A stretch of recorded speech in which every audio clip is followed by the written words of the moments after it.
Welcome, guys. Welcome to another What's episode. up? Welcome to another episode of Just Langa. Today, we're going to be talking about personal branding and thought leadership for CEOs. It is our 58th episode of Just Langa. So, welcome one, welcome all. Now, let us know who's in the house so we know who's watching. If you're a regular popcooner, you know what you need to do. Say popcoon. And if you are a newbie, type in new. Wait, is it noob? No, noob. I can't speak.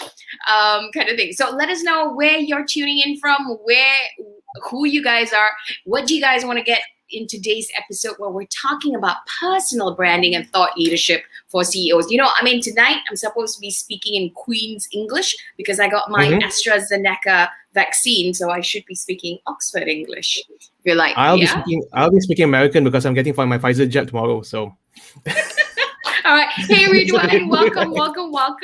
Arthur, nice to see you. Tuning in from KL. All right. Okay. So happening right here on the Just Langa Show. I'm your host, Nina, and this is...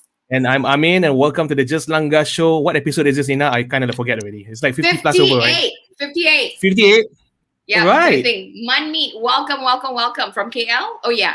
Because your other half's tuning in from Bangkok kind of thing, right?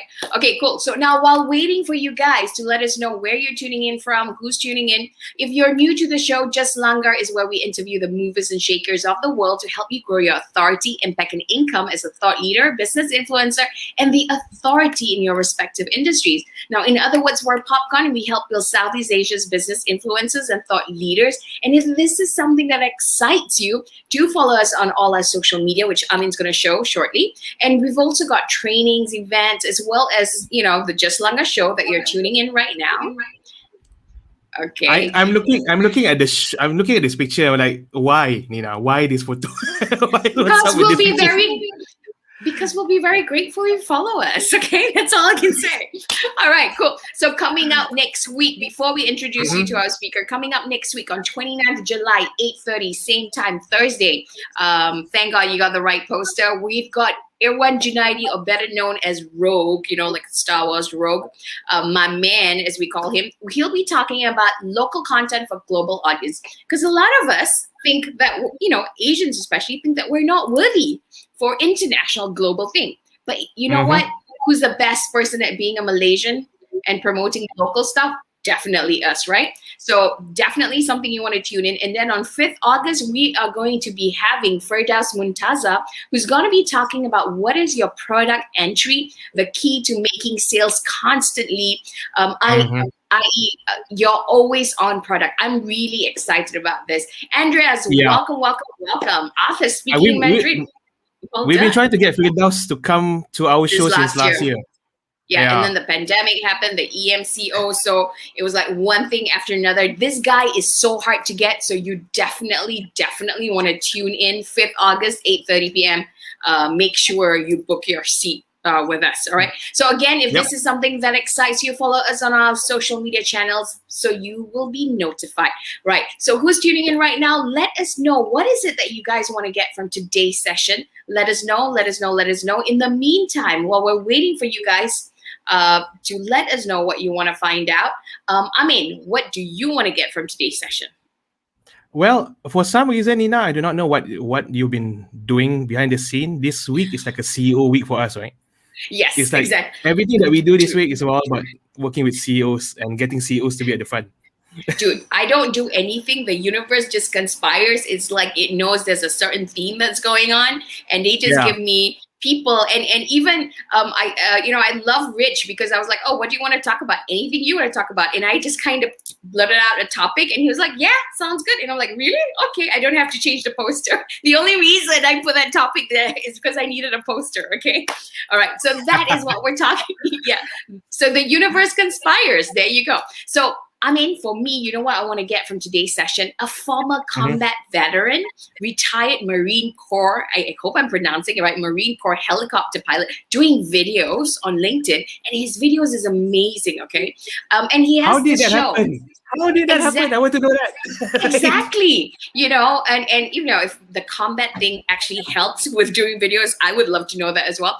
And he's got this show called The Leadership Locker. And I mean, you have to hear this, where he interviews influencers and industry leaders to share their expertise with entrepreneurs, small business owners, and transitioning service members. And his guests have included Gary Vaynerchuk. All right. Okay, I Charlene. have to do this first.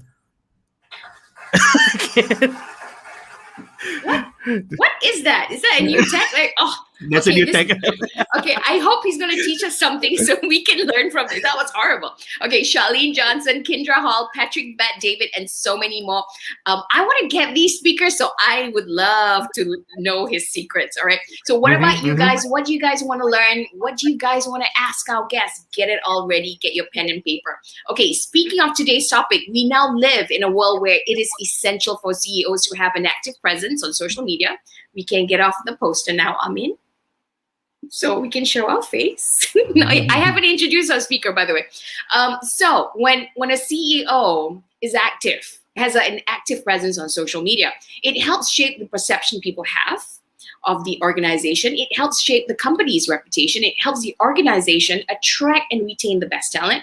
And in terms of crisis, personal communications from a company's leader can also go a long way towards public confidence. So it helps communicate and strengthen your brand values, builds trust in the company, its products and services, increase sales, and most importantly, strengthen their organization's brand and raise its profile as a thought leader in the industry. And all this by simply being active on a social network. But how does one go about it? How does this thought leadership work? And most of all, how are other leaders and CEOs using it? That's what we're about today. That's what we're going to uncover today. So if you think this is going to be useful, it's going to make a difference to somebody out there, then please share this post out. Tag everybody on social media, tag your friends who can benefit from this, because we're going to get down to this, okay? Let the world in on this so we can all learn, okay? So once you're done with that, get your pens, get your paper, get your notebook, because we are about to level up your knowledge by the end of this hour. Are you excited? Because I totally am, okay? Woohoo! Arthur's excited. I'm the CEO of my life. Well done. Okay, so who do we have in the house? Our guest tonight is a first-generation American retired Marine Corps attack helicopter pilot. Wow, attack helicopter. I'm scared now. And combat veteran. After 2 years in a corporate work environment, he quit and moved into his in-laws' basement and searched for which one of his curiosities could potentially lead to a business of his own, and Rich Media was born.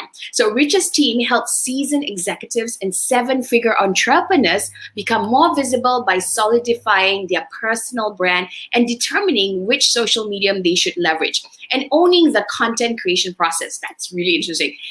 Jacko, I hope I'm pronouncing this, Jacko Willink is their most notable client. So Rich's podcast, The Leadership Locker, is where influencers and industry leaders share their expertise with entrepreneurs, business owners, and transitioning service members. Guests have included Gary Vaynerchuk, Charlene, Kendra Hall, Patrick Bet David, and so many more. So ladies and gentlemen, please welcome Rich Cardona. Rich, welcome to the show. Thank you so much for joining us. The energy is so tangible. I love it. It's just hilarious. You guys are rocking and rolling, and I'm really, really happy. You've already kind of elevated like how I'm going to deliver, what I want to say, all these good things. So you guys are on fire already. But God, thank you for having me. I'm really, really excited to be here, and I appreciate the opportunity to convey any possible knowledge that I can. Thank you. Thank you so much. We were so excited to see your profile because we've never seen like a retired Marine. How do I pronounce it? Is it Marine Corps or Marine Corps? Marine Corps. Yep. Corps. Yeah. Yep. Because you couldn't be like a corpse, right? Marine Corps. Got it. Exactly. Yeah. Okay, cool. Right. So first things first, Rich, could you please share with us how on earth did you go from combat veteran, retired Marine Corps attack pilot, not just helicopter pilot, it's attack helicopter pilot, to doing what it is that you're doing today? You know, how did you start? Yes, absolutely. It's I'll try and be slightly brief with it, but you know, when you're in a career like that, which is very rigid, very structured, very unique, transitioning can be a really disorienting and visceral kind of experience. You think you're ready to go, but now all of a sudden you go from this institutionalized kind of thing to, it's a free for all. You don't know what you want to do, and 9 times out of 10, a lot of people don't realize this, but the military service chooses what you're going to do, so you just do it, and then you do it well, and it's it's obviously a very important duty. But given the choice, things completely change. Now all of a sudden you're out and you're like, well, what if I don't want to fly anymore? Or what if you were in logistics and you're like, I don't want to be a logistician on the outside. So for me, I decided to get a master's degree. I thought I really needed a master's degree. I was like, I'm not going to be marketable enough. No one's going to care that I flew. No one's going to care about this. So did that. And that landed me at Amazon. I put corporate in there, but it was Amazon. And I went to Amazon and I was in operations. Now, here's the good and the bad. The good was it was kind of blue collar. I was in a warehouse. I was dealing with hourly associates. It was very reminiscent of kind of like how it was leading Marines and doing that. And I love developing talent. So that was good. But I just had a child, so that stunk because I was in a warehouse 14 to 16 hours a day. I was not sold on the mission. The leadership, I just was like, I didn't see anyone who I wanted to emulate. And I mean, again, I came from the service where everyone who was above me, I was like, I need to get there. And they were inspirational. So I was like, okay, my financial advisor is like, Rich, like you got to stay. Like you have to stay 4 years. And I'm like, I cannot stay 4 years. I mean, I'm talking month 1, I'm like, I don't think I could do this. So I stayed 2 years and then I quit. And the reason I quit is because I came across a guy named Gary Vaynerchuk. I was sitting at home watching Facebook videos and he came on and I was like, who the hell is this guy? And I was completely turned off in the very beginning. Of course, everybody's turned off with Gary, right? And he says that's how it usually is, right? And he's exactly right. And then I started binging more. I was like, he's got a point. And then I was like, wow, he's really raw. I was like, wow. And at that time, I didn't really see a lot of people who were that vulgar and like publishing videos. And I was just like, wow. But I could tell it was really authentic. So I decided I'm really curious. So I want to like, who's this guy involved with? So I started talking to people in his network. And then I actually became very close friends with his chief heart officer. Her name is Claude Silver. She'd be a fantastic guest for you, by the way. Oh, I love that. Yeah. She's my soul sister. So she and I became really close and she mentored me to the point where I literally walked away from Amazon. I moved in with my in-laws, I moved my family from this huge house into a basement. And I decided I'm just going to think about what I enjoy doing. And I'm going to just kind of test some things out until I find what I wanted. It started with photography. Then it kind of started with regular social media. And then I offered Claude to do video content for her. And after doing some content for her, where I was really kind of proper, like, asking really kind of serious questions, like in this day and age, millennials in the workplace, blah, blah, blah, blah, blah. It was whatever. And then, we'd stop recording and then we're in a cab in New York City and we're having this fantastic conversation. And we get out at VaynerMedia to go upstairs and she goes, why weren't you recording any of that? And we had like some serious conversations. And that's when it was like, boom.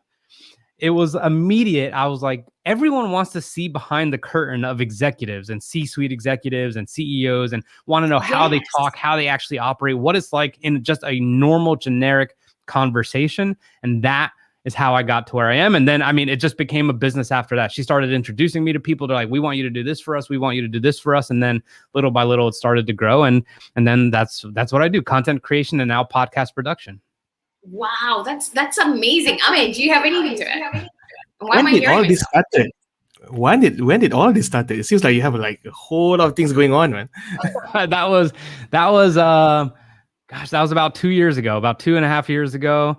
And it was about 2 years ago. Sorry, I'm like losing track because COVID. I think it was 3 years ago. Before the pandemic. Yeah, it was 3 years ago. It was 3 years ago is the first time. Actually, August 10th is the first time I ever made content for anyone, and that was her. So August 10th will be kind of like the anniversary of when I actually had the light bulb moment. Yeah. So it's almost 3 years now because we're about to get into congratulations. Yay! Do we have any video sound to play? Woo! Okay, we're a bit slow, my tech guys. That's all good. Let me see. Okay, cool. Okay, cool. There you go. Okay, cool. So first of all, I want you to know that, for you to move into your in-laws basement, don't feel bad because we're Asians. We're all still living without parents, just so you know. Yeah, so we have the utmost respect for you. Okay, so before you started creating the content, were you already creating content? You were like an amazing video person? How did that start? No. When I retired from the Marine Corps, my wife and I, she was in the Army. She got out the same time I did. We had a once in a lifetime opportunity, which was we had 2 months of paid time off. It's called terminal leave where you're departing the service. So we had 2 months and we got on a flight and we went to Europe and we just kind of went around. And in those 2 months, what I did was I had rented a couple lenses to go on my camera that I had. I think I took like over 10,000 pictures and, probably 50 of them came out pretty amazing. And the rest were just kind of like, whatever. But I'll never, ever forget how much that meant to me, like just the feeling and capturing and kind of what I was trying to do, tell a story with pictures. And then I realized like if a picture's worth 1,000 words, a video's worth 1,000,000. Right? Like the mannerisms, the delivery, the education, the eye contact, the everything. And that's when I just started. And look, I'm just going to be completely honest here. Part of this is simply, and this is why I have the podcast, is I love to interact with people. I love to learn from people who are somewhere I aspire to be at some point. And that just became part of it. I was like, okay, so photography is not really it. It's just not it. Like, I think I just need to learn how to press record and figure out a couple things so it doesn't look too awful. I need to teach myself how to edit until I don't want to edit anymore and I could afford someone. And that's exactly how it happened. But storytelling through video, to me, just seemed like the thing to start doing. And it appears to have worked out pretty well. All right. So by the time you offered the service to your soul sister, as you call her, you were already quite good with your video making skills? So that's when you... okay. Here, let me tell you how I offered her. Okay. She invited me up to New York and I went with my wife. So we go and she changed our meeting to 4 something, 30 p.m. on a Friday. I'm like, well, this stinks. I was like, oh, so pumped up. I was like, I'm going to be the last appointment. We're going to go up 7 hours and I'm going to be the last appointment. She's going to just rush us off and whatever. And I should have known better because that's exactly what didn't happen. But the funny thing was we went and she talked to my wife almost the whole time. And I'm like, I have this thing I want to pitch you. I want to make content for you. And I'm like sitting just like kind of waiting to do this thing. And she's talking to my wife, and they're hitting it off. And I'm like, And finally we start talking and I offer her. And I kind of start pitching. I'm like, I really believe I think there's an opportunity to make content for you. And I was like, had all this stuff ready to go. And she just goes, I trust you. And I'm like, holy crap. Like, I have no idea what I'm doing. And then that's a huge lesson here for anyone in any respective business or professional capacity is I wasn't trying to fake it till I make it. I just put myself in a position where I had to do it. Like she said, yes, there's no turning back at that point. So I got a camera. I decided some questions I wanted to ask next time I was up and I just kind of started. But without that, it's funny. You thought I had the experience. I didn't. I taught myself because it's what I wanted to do so badly and how I wanted to add value to her. That was a driving force. How can I add value to her? I didn't care about my skills. I just wanted to give back for her because she really helped change a big part of my life that was really unfulfilling. Wow, that's so wonderful to hear. I mean, you have a question. I have a question, but I think I'll ask that later because I think there's a lot of things I wanted to know about his first time when he was doing the video. Okay. Yeah. I do have one more question. I'm hearing myself. Sorry. Is it me? No.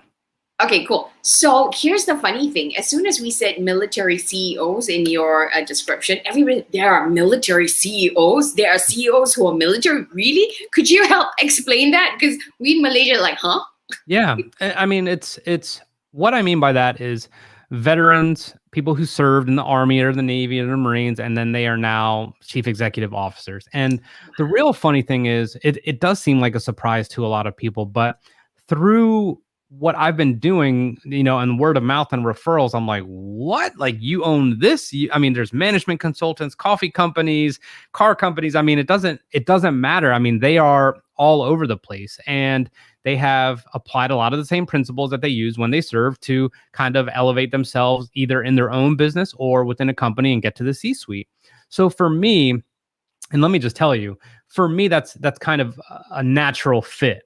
But I'm actually kind of starting to work away from that, and I'll explain why later. But it's just too much military for me, right? Like I'm on a new identity, new place, new whatever. So I don't want to just relive it every time. That's not going to be that could get boring for me. But yes, they have placed themselves and worked themselves into these really critical roles, and it's just fantastic because that's going to inspire other people like me and people getting out to be like, oh wow, maybe my experience doesn't have to be bad. Maybe I don't have to start at the bottom. Maybe I can learn some of these things from some of these individuals that are going to help my business acumen, that are going to help my professional knowledge, and help me kind of integrate a little bit better. Actually, that's a really good answer because it goes into my next question. And I mean, it also goes into Ridwan's question because he's actually asking, he's curious that how do you relate your previous experience in the Army into your current fantastic venture of creation? So, like your combat and attack helicopter pilot background, does it help with your business strategy? Yes and no. That's an excellent question. And the answer is yes and no. A lot of people think like, oh, wow, you did all these things. You have all this leadership experience at Amazon. Although I hated it, I leveraged my military experience all the time because I knew how to lead. But leading, that kind of business was already established. So to answer that question a little bit better is when you are establishing something on your own and you are determining the mission and the vision and the values and what the business is supposed to accomplish and the purpose and the responsibilities and the hiring and the firing and the taxes and all of it. This is the biggest leadership challenge I've ever had, just because now you have to make sure that the people are bought in as you are, which that will never happen because it's your baby, it's your business. But I will tell you what I do apply, and that is discipline. I am up at 4 a.m. every day.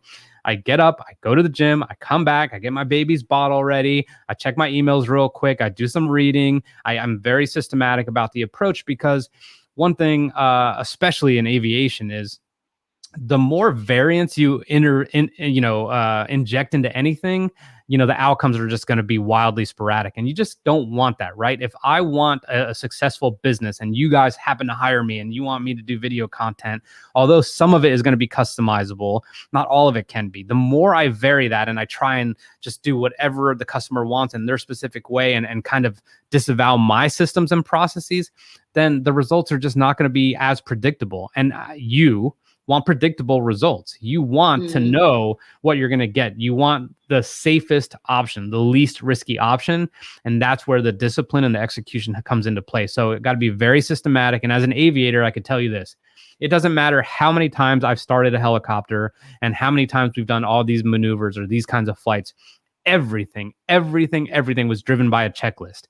Like it was, you can never skip. Like you and your co-pilot, and if you skipped any step, your co-pilot, or if I was a co-pilot or whatever, it would be like take out your checklist. Like we're not just gonna do whatever here. There's too much room for error, and I think the same goes for business. So the kind of systematic approach and the discipline are probably two of the biggest things that I use on a daily basis. I can totally see when people hire you. Confirmed. Sold. Right? I mean, okay. Another question. I do have another question.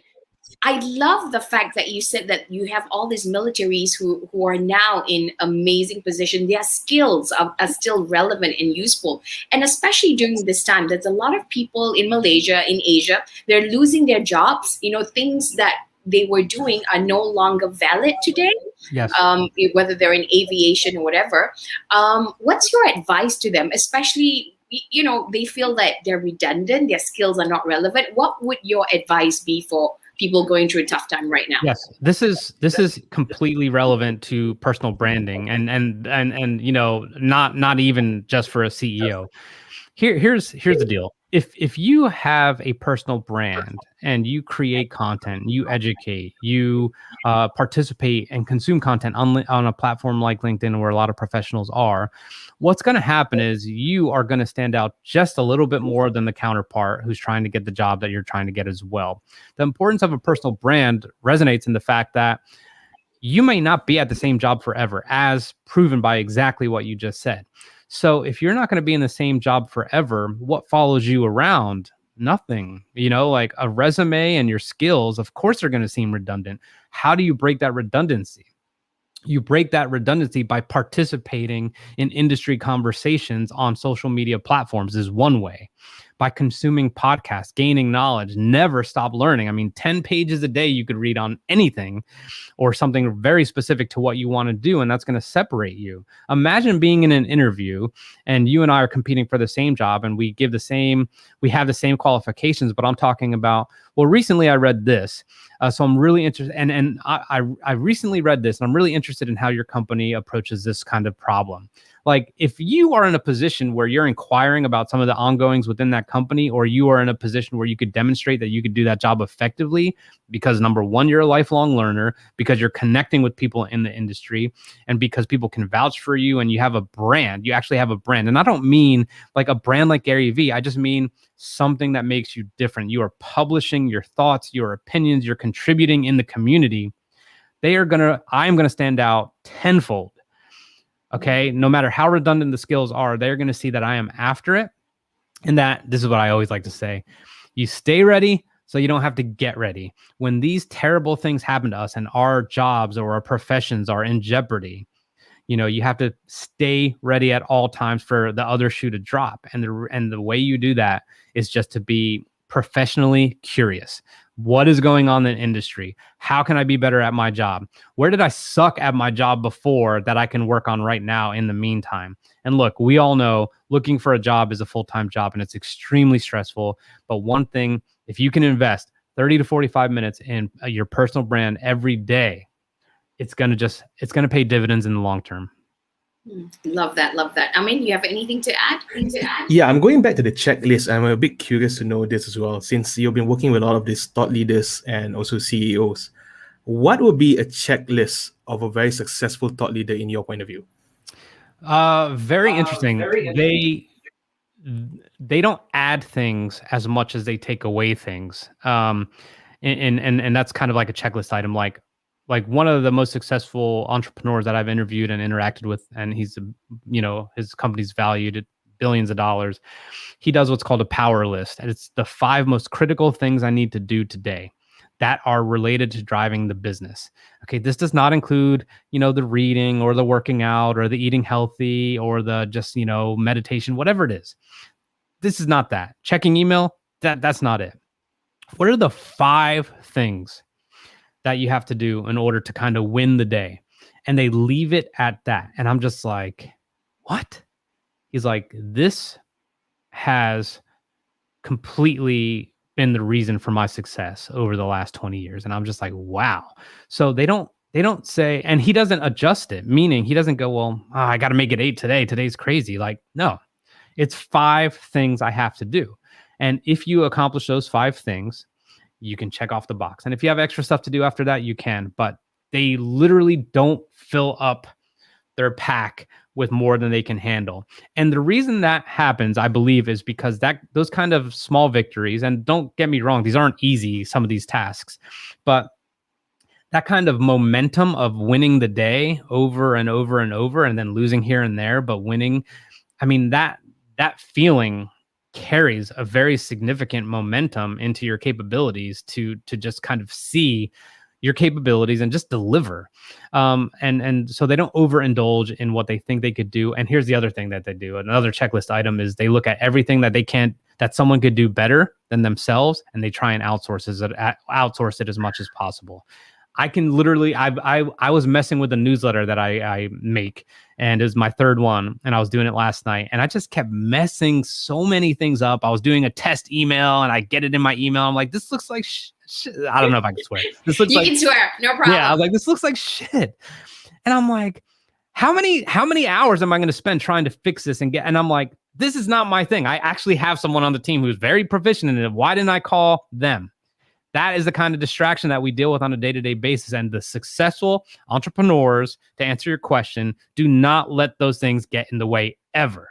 Ever. They are up and out, not down and in, if that makes sense. There you go. I mean, I think you just us. Okay. How many of you guys are feeling the slap? Let us know. Yeah? Okay. Andreas is asking, did COVID-19 actually impacted your business? How did you overcome it, if it did? It did for the better. And I, how do I say this without sounding like arrogant? Like, it was just be arrogant. It's okay. It was just one of those situations. Is like, oh, all of a sudden everyone and their mother wants to scramble to make content. It's like, yeah, like no shit. Like this is exactly what I've been saying the entire time. You need a social media presence. You need something out there. Now, all of a sudden, what you were comfortable with is no longer going to be a factor. So now everyone's, getting on the bandwagon and they're realizing, oh, video or a podcast or this or that. How am I going to reach this many people? That's the name of the game. And it will always be the name of the game. It's, how much awareness can I generate? How much attention can I garner? And what can I do that is putting myself out there in front of more people than what I'm comfortable with? And this is why I really implore a lot of C-suite executives and CEOs and all that to kind of just come out from behind the curtain.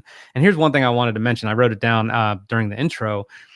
Was everyone thinks personal branding is external, right? Like it's from me, so you know who I am. But if I'm running a company and I'm making content, it's just as important for the people who are in my company because they're going to see that. They may not get to see me every day. If I have company and I have multiple locations and headquarters is over here and whatever it is, it's important that they see you as well. Like internally, they're going to be more bought in if they see how you are, what you're delivering, how you want to help. And if you're actually consistent with what you're posting, right? Like that's another thing. Like it's a self-awareness exercise, the best self-awareness exercise, because the more you kind of mess around and put bullshit content out there, like the people around you are going to sniff it out pretty freaking quickly.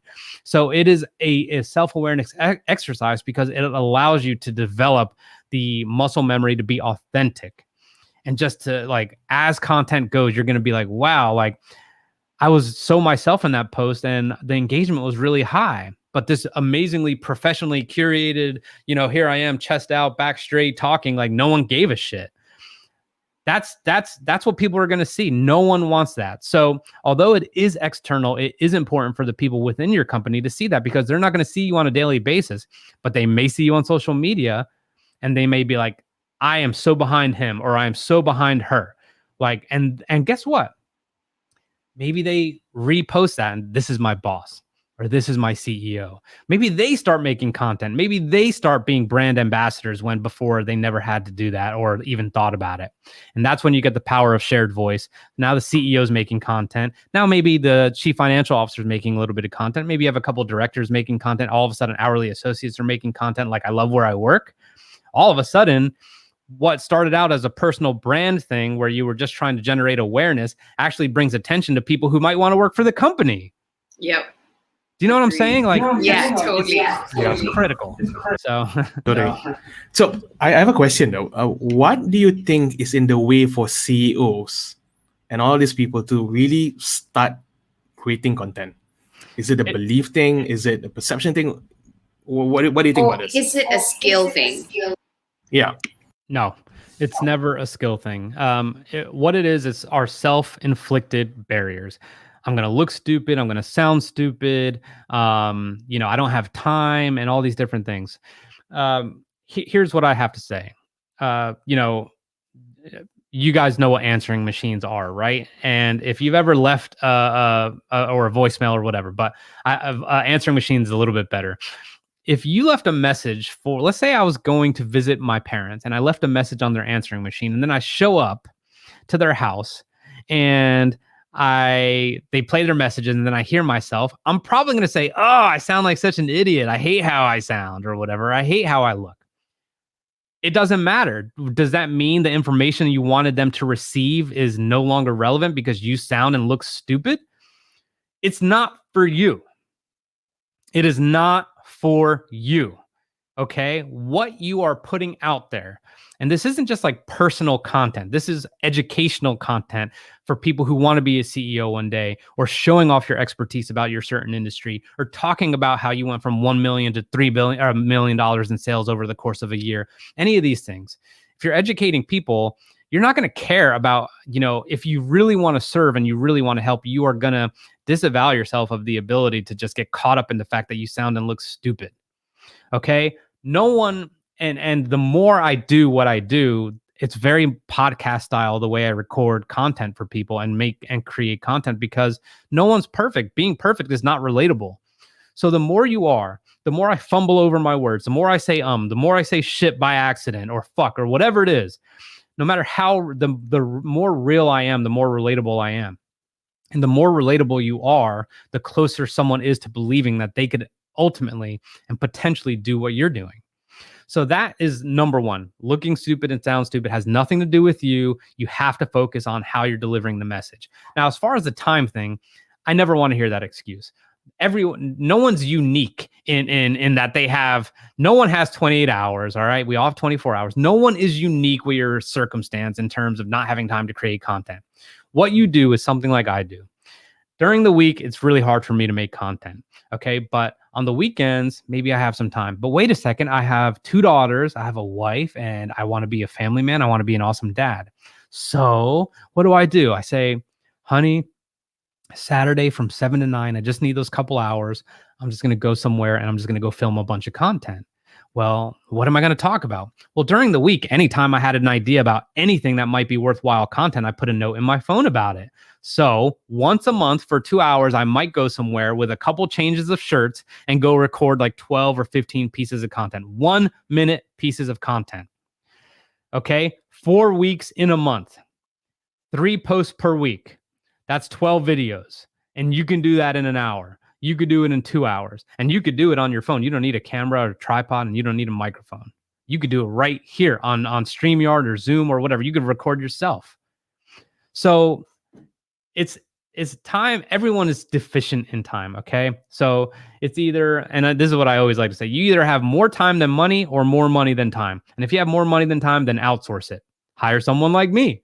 If you have more time than money, you will know it if you stop messing around and you actually use a checklist and figure out how you want to attack the day and win the day. And then you'll be like, I could do 2 hours, 1 month, 2 hours. You could do it. There you go. Nina, you're muted. You're muted. Okay. I mean, anything else? Love it. I think, how many of you guys tuning in right now is feeling the slap? That's all I can say. Okay. I love it, especially the time thing. No excuse. Yeah, That's no it. excuse. No excuse. I'm at the point where I'm lecturing them, create content. Okay, so whatever business you're in, you're now a media company, whether you like it or not, right? Yeah, I love how you're preparing, because I was in the film industry, so we would shoot, and plan everything. When you fail to plan, you're planning to fail. Yes. Okay. Okay, there is this one thing that I want. Okay, sharing what you shared just now, there's also this belief, especially on LinkedIn, being professional, that as a CEO or a certain level, I need to be professional. What's your, what's your take on this? I mean, can you add to this question? Because we were talking about this. I do. So, I do. So, your point of view of what we call the LinkedIn policeman, right? So there's a certain way for CEO to act, So if you are a C level, you should not behave a certain way. You cannot talk about your personal life. You cannot do this and cannot do that. So what would be your advice to all of these people that keeps coming out with all this? I just saw a post on LinkedIn the other day that got me like really triggered, because this guy was like posting and said, hey, you know what? I'm noticing a trend in LinkedIn right now. People are sharing personal stuff. People are doing this. This is not supposed to be the way to do it. What do you think about this? That's one. There's a second one. I'm B2B. So if I'm B2B, I need to be a certain level. It's not B2C. Oh, so yes. I'm like, so please help me. I'm the posh help us. You have to be like this. Yeah, I mean, you're shaking your head. I get it. It drives me crazy. Anyone who says you're supposed to whatever, the first thing you should do is ask yourself, do I want to be anything like that person? Because if not, then who gives a shit? Okay. Like, we're not supposed to do anything except be who we are. Okay. And if you want to show up in a suit jacket and you want to show up with a buttoned up shirt or whatever it is, then freaking do it. If you don't want to be like that and you want to show up like these two hosts right here who are just freaking ridiculously packed with energy and trying to deliver value and garnering a community, then obviously it can be done. Obviously, it can be done. Nothing is supposed to do anything. You are just supposed to be exactly. My wife always says human beings are meant to be. So don't look at a platform and say, well, these are the rules. Now, obviously, hate speech, misogyny, like any of that stuff, of course, is completely unacceptable. But the rest of it, you show up however you want. I see LinkedIn developing more and more creators. And I've interviewed many of them. And they are just delivering content in the manner in which they want to deliver content. And it doesn't mean you can't deliver something educational or entertaining if you're not wearing if you're not just like as proper as you can be. As a matter of fact, I feel like that's going the other way. Here's the other reason. Now, you said the B2B thing. That's really interesting to me. Because if we were B2B and we were going to have a conversation, Nina, and let's say we go and we meet up and I happen to be where you are. And we're like, let's meet up for lunch and we'll talk about whatever, my product or service or whatever. Number one, like, if the goal is simply to be transactional and to make sure you buy something that I'm selling, then it's already over, right? Like, you want to establish a relationship. So if we meet in person for lunch and you talk to me the way you post all properly on LinkedIn, I'm going to be so turned off. I'll be like, are you okay? Like, you're being kind of weird right now. Like, are you plugged in? Like, this is crazy. So you have to think of it from this lens. Just because it's B2B, or it doesn't even matter what kind of interaction it is, you want to have a virtual or a relationship with that person, right? Just because you're going to be using the product doesn't mean that they're not going to be the point of contact, or they're not going to be someone that you rely on, or that you want to be a brand ambassador for them and you want them to be, wow, you're a great client, or whatever it may be. The importance of virtual relationships is never, I mean, I don't think it's ever been more critical now. So why I am someone who does family posts on Sundays with my daughters or whatever, every Sunday, is because I don't want people to imagine what it would be like to meet me in person or to do business with me. And it should be the same for you. So the LinkedIn police can go eat it because they have no idea what they're talking about. We don't want surprises. No one wants surprises. So the best DMs I get and the best emails I get or whatever it is are very hot leads where they're just like, Rich, I'm ready to work with you. And I'm like, hi. And I'm just like, okay. And I'm like, well, look, we're not the cheapest, so I want to make sure you shop around and all this other stuff. Like, here's our range. They're like, I know how much. So like, I don't need to talk to anyone else. I already know you. I've been following you for a while. I know the content. I know the product. And I'm like, okay. Like, do you see the difference there? Like, you're going to have warm relationships, warm leads, warm interactions, not exactly what you're talking about, this proper B2B, here I am to sell. And these are also the same people that say you shouldn't be salesy on LinkedIn. That's all they do. It's unbelievable. It's completely hypocritical. So virtual relationships are made by being and showing up exactly as you are. So that way you leave nothing to the imagination on what it's going to be like to work with you or just interact with you long term. So that's what I have to say about that. Wow. I think Nina, before that, I just have something to say to all the LinkedIn policemen. Stop it. Get some help. He's been wanting to speak. Okay.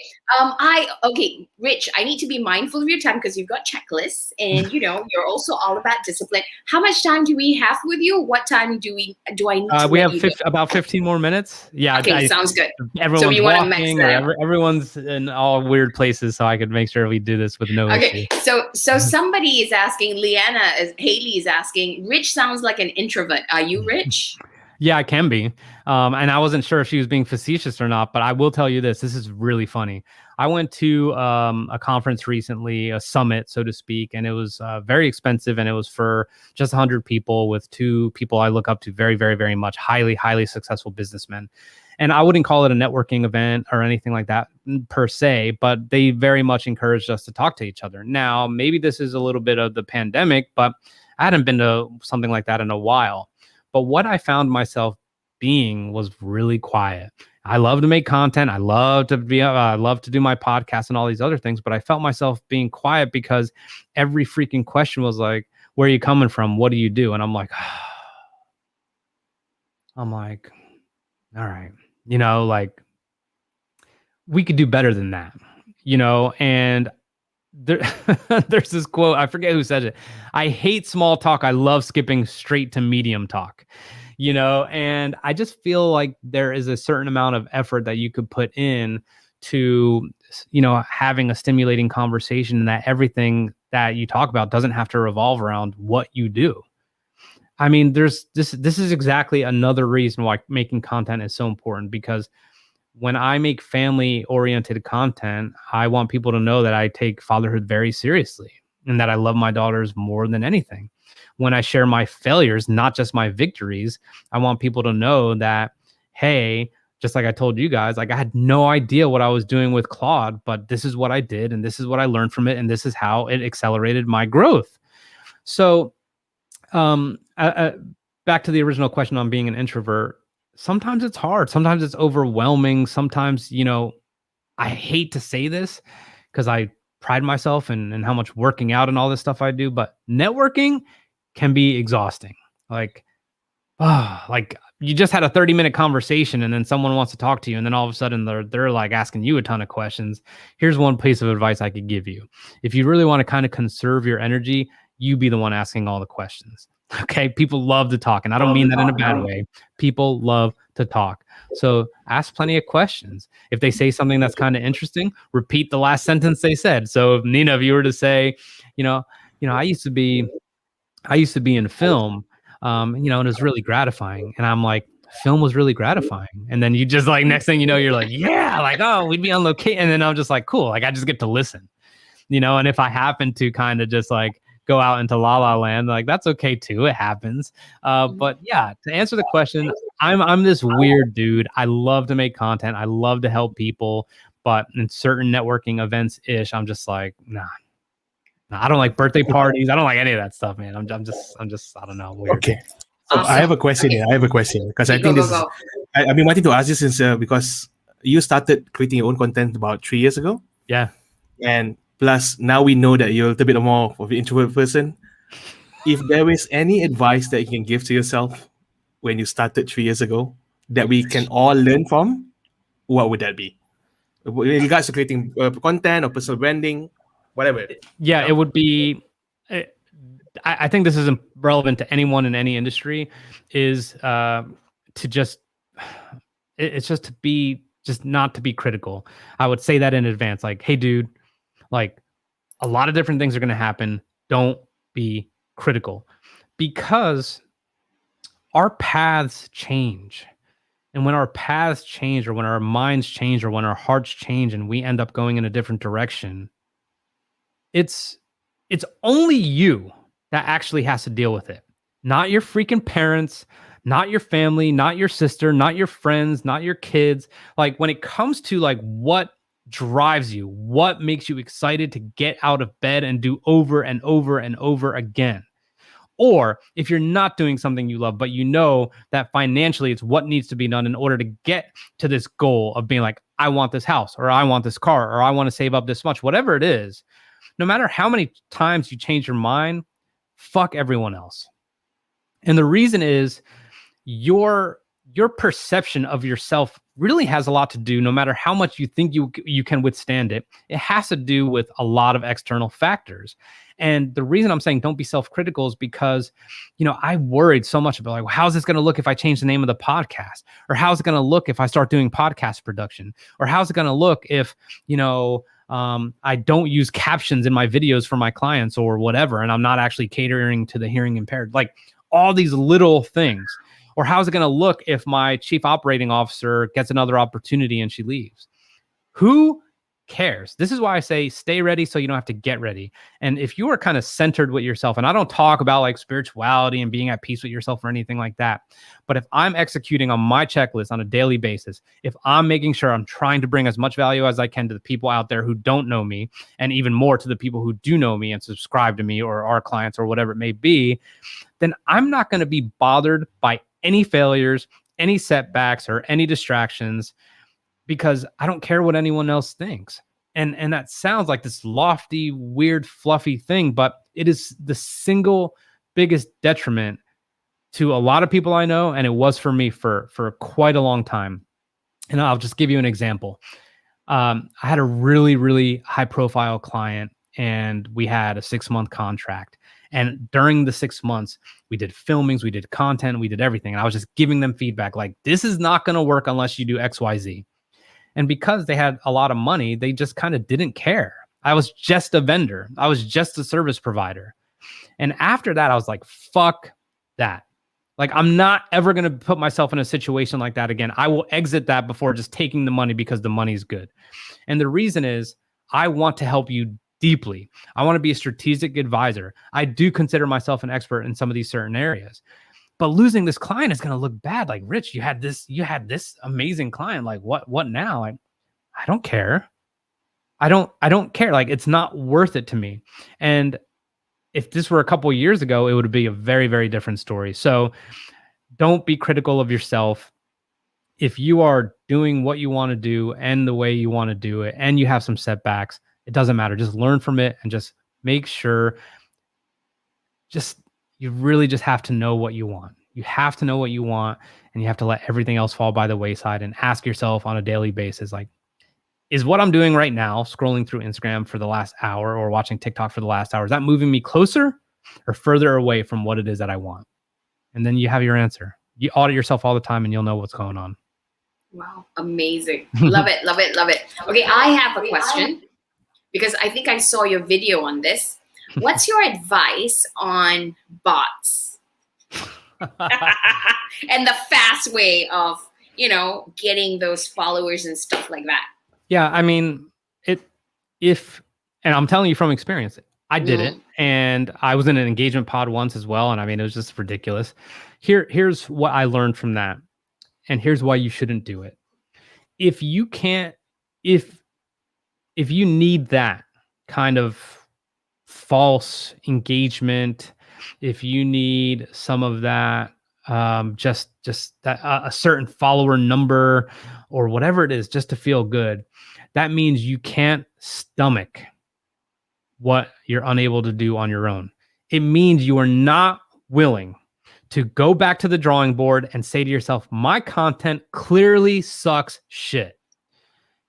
You'd rather not say that to yourself, and you'd rather buy the followers and think that somehow that crappy content or the crappy message or the crappy positioning or the crappy branding is somehow gonna just disappear because you have a certain amount of followers or certain amount of engagement or, planned engagement, So you have to, and this goes back to what I was just talking about. You don't have to be critical. You just have to be like, I probably should switch something up. And then what you do is you can go ask around. And as much as I said, don't value everyone else's opinion, it's still helpful to kind of be like, hey, can you look at my last 10 posts? Tell me what stands out for better or for worse. You got to be able to receive that, right? So you have to be able to self-audit, and you have to be able to obviously get the feedback and determine, okay, I need to go in a different direction. But anyway, when it comes to that, all you're saying about yourself, if you need that, is I'm willing to just kind of look away. And I'm willing to try and throw money at a problem. And that's the kind of habit that will scale. And if that habit scales, you're going to find yourself out of a job or out of business or out of whatever, because none of it's real. None of it's real. And I know a lot of people, unfortunately, who do this kind of thing. And I'm just like, I never have to look left and right to ask myself, like, am I doing what I need to be doing? Am I doing the right things for the right reasons? And that's how I balance that. Love it, love it, love it. I mean, there's a request. Can Rich come back to podcast? I saw that. I'm like, wow. Yeah, you got your because pen here. You've got fans definitely after You got this. fans definitely. I Yes. appreciate it. Okay, 5 more minutes left. What would be your top 3 tips for leaders if they want to get started on social media? And how do they choose which platform to start? Absolutely. So here's I have a breakdown of this in a personal branding guide that I redid recently. But here's what I'll tell you, because I'm a guest, obviously. So the first thing you need to determine is, what are you going to talk about? Okay. And I usually, like some people call it content pillars. I call them themes. Okay. So I was in the military. I'm clearly going to talk about the military from time to time. I am an entrepreneur. I'm going to talk about entrepreneurship from time to time, for sure. I'm a content creator, and I specifically do video. Okay. So I create video content and I create podcasts. So that's number 3. Okay. And the last would be personal. And personal should probably be like 10%. Okay. So ask yourself, what am I uniquely qualified in? That's 1. Okay. So I'm uniquely qualified in the fact that I served in the United States Marine Corps, and I could talk about some lessons learned from that. What am I? I am an entrepreneur. Okay. So that doesn't mean what do I do? That means what am I? And what are some of the facets of what I am that I could share with other people, and that I know is going to draw some engagement, and that I know there's a lot of other people who do the same thing, that we could have some community and engagement around that. The third one is obviously what I just said, is what do I do? Video and content creation. Everyone is all about getting educated right now. How to, like that stuff works. Think about the last few posts that you've saved. It wasn't some stupid meme. It wasn't some picture of the creator with a quote of them saying something. You didn't save that. Okay. You saved something that was actually useful. How to make a carousel post in 60 seconds. Boom. You're saving that.